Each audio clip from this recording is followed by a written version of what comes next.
Some people who just like put me in group chats with like their mom and be like, "Oh, okay, you can ask my mom to like so we can get married and stuff." Or some people just with like their teacher. I mean, they say it was teacher and be like, "Can you tell my teacher to give me an extension on my project?" So it's a bunch of funny stuff. Maybe they were all joking, but it was at some point it was just so many messages that I could not even go on the phone.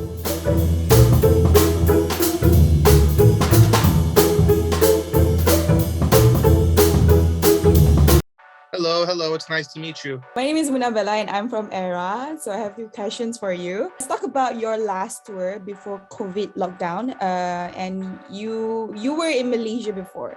So can you share a bit more about your experience here in Malaysia? Like where did you go when you were in Malaysia?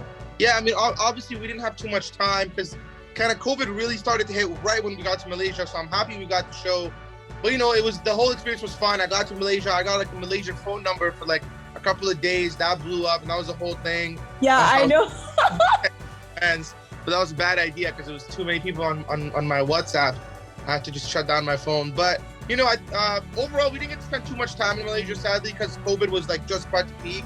But I had a really fun time at the show, and it was my last show. So my last show ever, even till now, was that Malaysia show, and it'll always be a special memory. I'm happy that I got to do it before the whole world got locked down. Did you have any nice food here in Malaysia? Any food? I mean, I had the food, but I can't remember the names or where. But we were trying our hardest to experience. Most of my band got to go to like a temple where there was a bunch of monkeys. I think like some type of temple. I couldn't go because I was a little busy, but I need to come back to Malaysia and just kind of enjoy it. Maybe do a show, but stay a week. Because it looked like such a beautiful country, so I gotta come back and just enjoy it. But it was raining most of the time. I think when I was there, it was raining, so we had a hard time kind of going out.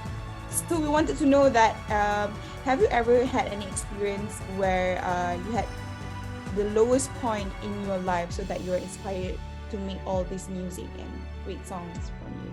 Yeah, I mean, I do really believe like kind of sometimes you need to reach the lows to get to the highs. Kind of like.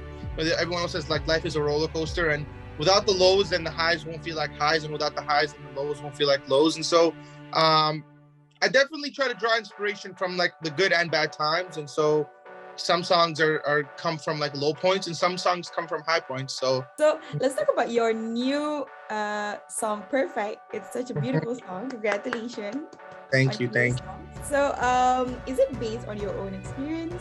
Definitely. Perfect is really like a song I wrote about not giving up on love. And I think me, like, especially in the past before, there's probably a lot of situations love-wise and even friendship-wise, or even sometimes in just life, where I feel like I've given up on things a little too early just because they didn't seem like they were going how I imagined in my head. And I've kind of learned now to kind of just see things through and be patient. And sometimes things don't have to be perfect to be right. And so that's kind of what that song is about, but it's definitely from some personal experience. And I really love that it has like a little touch of Arabic there in the song. I mean, I just wanted to like showcase to the world just like that the Arabic culture and the language that is obviously a part of me. And I think like it's a lot of people in America or across the world have never heard Arabic music or never even heard Arabic, and for them to hear it the first time on my song is just cool. And I think it's fun. And to all those also Middle Eastern or Muslim up-and-coming artists that maybe are scared to be like, I don't know if people will accept me, it's kind of my way of showing them like I'm fully like even putting Arabic in songs, and the world still has no problem with it. So if I can do it, they can definitely do it too. So I have a question, like fill in the blank. So okay. In your own words, relationship is perfect when? I think relationship is perfect when there is like a full trust between both people. You actually tweeted about your phone number, and what made me so curious is that what is the funniest text that you saw? Some people who just like put me in group chats with like their mom and be like, "Oh, okay, you can ask my mom to like so we can get married and stuff." Or some people just with like their teacher. I mean, they say it was teacher and be like, "Can you tell my teacher to give me an extension on my project?" So it's a bunch of funny stuff. Maybe they were all joking, but it was at some point it was just so many messages that I could not even go on the phone.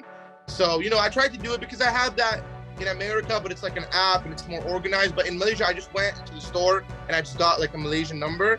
And so I just thought, I guess it was a good idea. I always like to connect with my fans, but it got to a point where I just unfortunately couldn't even read the messages because it was like just refreshing constantly and the phone would start freezing. Since you have Arabic lines in your songs, perfect, and we know that you speak Arabic. I can understand when people speak to me, but speaking back is what's kind of more difficult.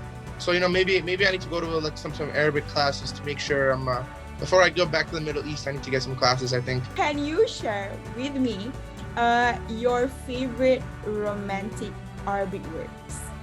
Favorite romantic? I mean, in both of my songs, I use the words hayati and ruhi, which is like, I mean, the literal translation is my life and my soul. But just in Arabic is definitely, in my opinion, maybe a more beautiful language, a more poetic language than English. But I like how like the Arabic language is very like over exaggerated. Like they'll say things like you are the eye of my life or something like that. And in English it makes no sense, but in Arabic it's like, oh, that's so cute. And so is it gonna be like Habibi, you're my hayati? Is that right? Yeah, say that works. And there's a few slangs in Malaysian TikTok. So I'm gonna teach you a few. Risau. So okay, so what does that mean? Oh no, babe, like, oh my Okay. god. So it's something like that, but in a new slang. Di sini rancha. Say one more time. Di sini rancha. DC ni racha. Di sini rancha, di sana rancha. Di sana rancha. Okay, so what does this mean? Mana-mana rancha. Mana rancha. Okay. Yes. Okay, that you got it. You got it right. Yes, you got it right. It means like it's super duper happening everywhere, anywhere. Interesting.